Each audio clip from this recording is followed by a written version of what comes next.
Hi friends, welcome back to my channel, or welcome to my channel if you're new. My name is Ashley and today I wanted to sit down and chat a little bit about the Good and the Beautiful Preschool course. If you've seen any of my other videos, you know that I bought this course as a supplement course for my son, who is 5, who has been doing preschool since October of 2022. It is now March of 2023 while I'm filming this, in case you're watching this at a future date. And I bought this course because I felt like the course that we were using, which is the Gather Round, it was in the jungle and then now we're doing in the air.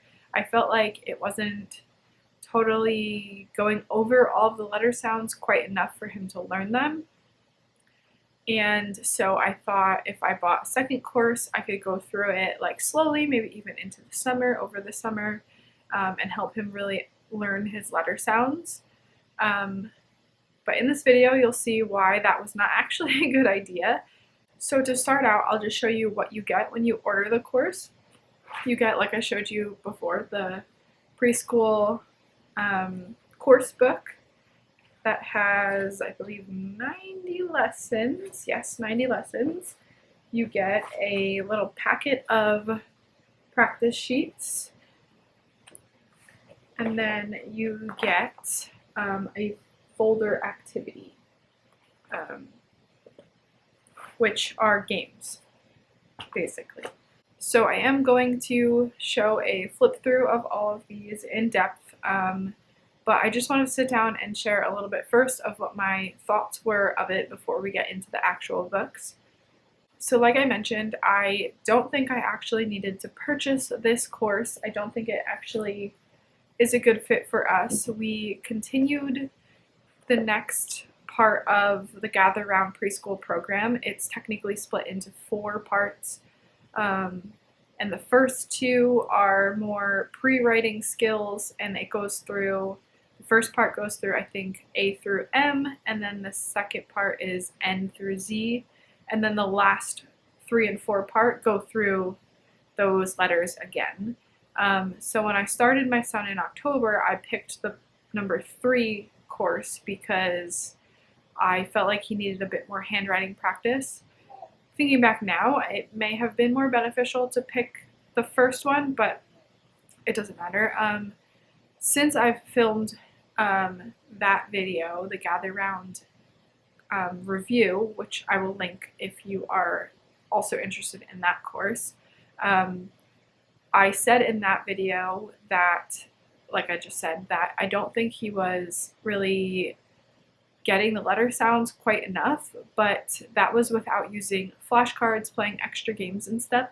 So since we've really started doing that more, he's really starting to connect the letter sound, and he knows a lot more than he did when I even just filmed that video. So I don't think that this course is necessary. He doesn't need like a full course again. Also, something that I noticed about this course is that I feel like it's geared a bit more toward maybe 3-4-year-olds. It's written a bit more, I don't know, kiddie is not the right word, but I don't think my son was really enjoying it all that much. Now it could be because of the fact that he already knew we started in the beginning. It was letters A, B, and C, and he already knew those sounds, so he might have been just bored. But I mean, I still really like this course. I have a son who is 2.5 now, and I fully intend to keep it. I'm going to try it with him, I believe, or my daughter, who's only 6 months old. But I do want to use it. I do really think it's a good course. I just don't think it was the right fit for us right now. What I probably could have done, though, is just bought the folder activities, because he does love these games, and they're really helpful, as you'll see in a few minutes. They are just games that go over the letter sounds and what letters they are, if they're uppercase and lowercase, and that's the practice that he needs. So yeah, those are my first thoughts of this course. If you have a younger child, like I mentioned, who's maybe a young 4, or I mean, you could definitely do it with a 5-year-old. I don't want to like say it's too kiddie, but definitely for like an older 3, younger 4-year-old. I think they would love it, especially with the games. So yeah, let's get into the course. I will show you what is inside. Okay, so I wanted to start off with obviously the preschool course book. It definitely lives up to The Good and the Beautiful's name. It is absolutely beautiful.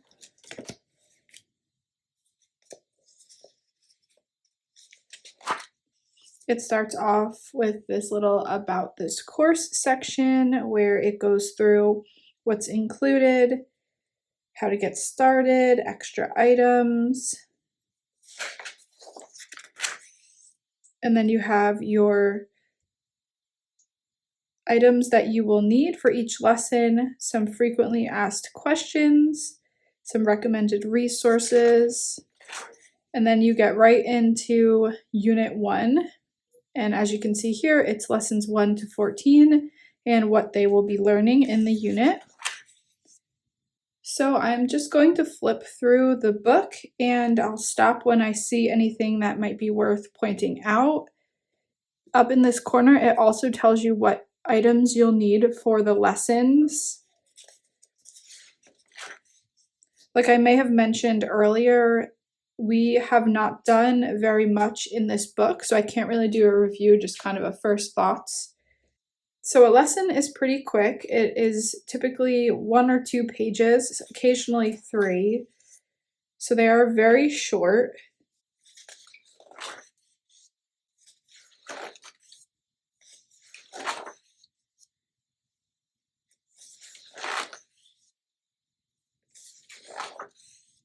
There is some cut and paste. These lessons we have cut out. This is where we stopped, lesson 9.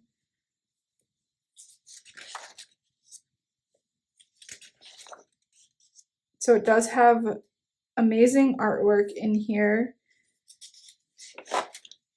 I really liked how much they go over the difference between B and D, because that is obviously a very common problem for children. And then here is the Unit 1 assessment. It's just those 2 pages just to review what they've learned, make sure that they've got it down. As I've mentioned, I believe in my intro, I do feel like this is a very gentle approach to learning letter sounds, and it's probably not something for kids who are a bit older. So we're already on Unit 2 now.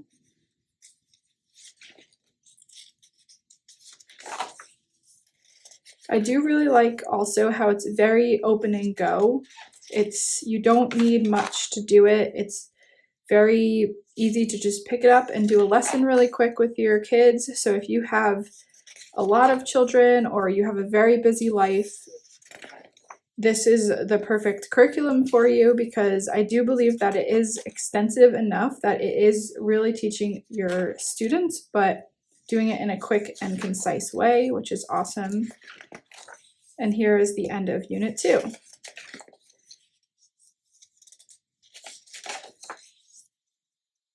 So for the next little bit, I'm just going to speed it up and flip through it quickly so you could get the idea of what's left in the book.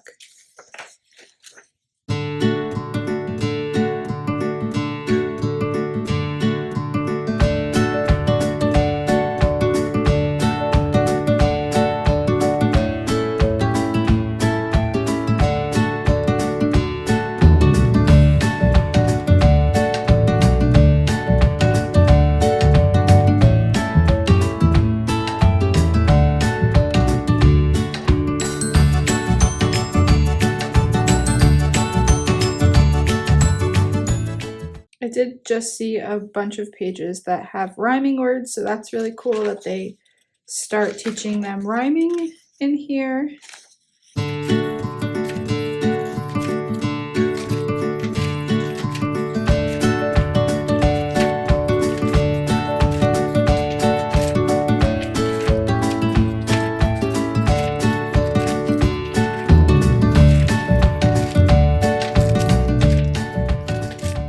And then at the end here, this is the course assessment, part 1 and part 2.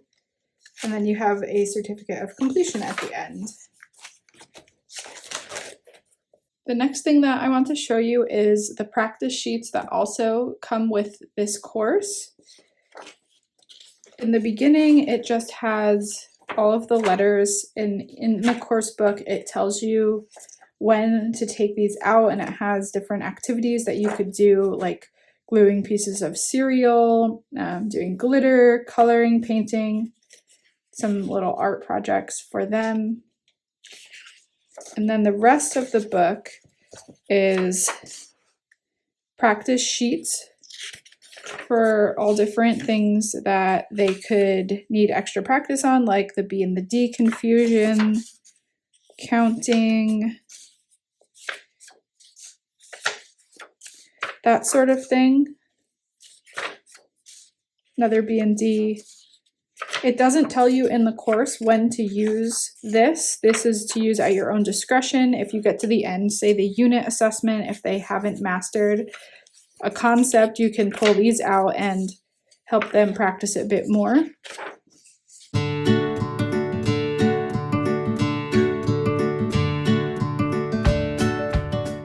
So that's about halfway through. You kind of get the gist of what's going on in here. I'm not going to flip through the whole thing. And then the last thing I want to show you is the games.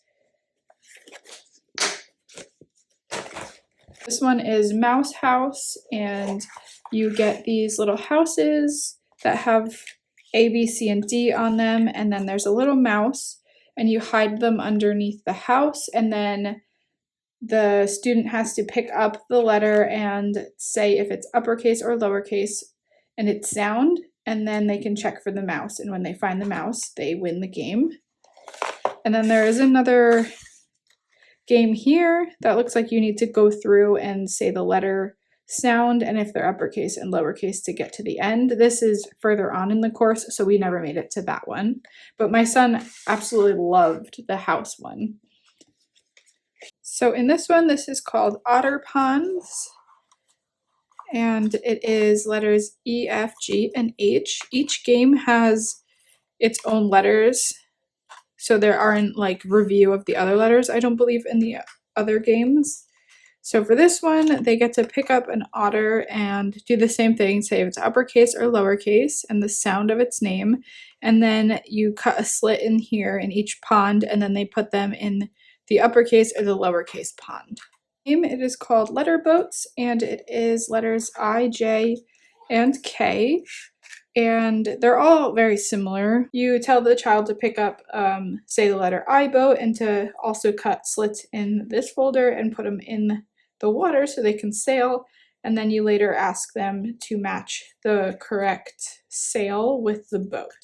For Feed the Elephant, you have all of these peanuts that have the letters M, N, O, and P, and the same thing as all the other ones. They pick up the peanuts, they say if it's uppercase or lowercase and its sound, and then they feed it to the elephant. This one we just played last night actually, and it was really good for my son because he gets confused between M and N, so it was a lot of practice with that. For this one, it is called Moon Match, and it's U, V, and W, and I believe what you have to do is they take this inside and then they have to spin it until it matches the letters.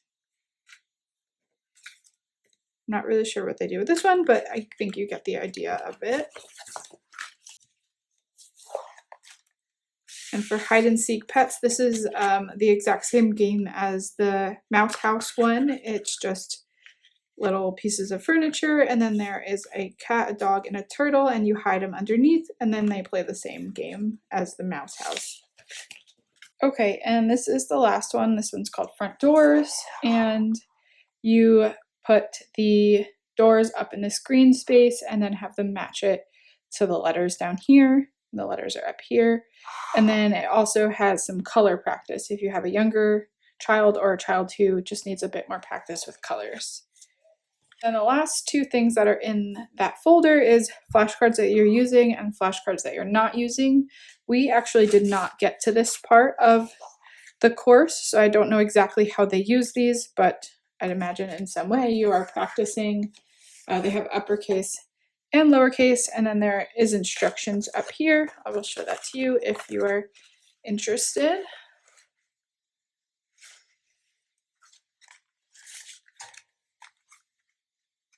So that is everything that the course comes with. I hope this was helpful. So thank you so much for watching. I hope this video was helpful, and I hope you can now tell if this course is a good fit for your family. If you have any questions at all, please leave them in the comments below and I will definitely get back to you. Don't forget to check out the Gather Round Preschool review if you are interested in that one as well. Also, don't forget to subscribe if you want to, and I will see you in the next one.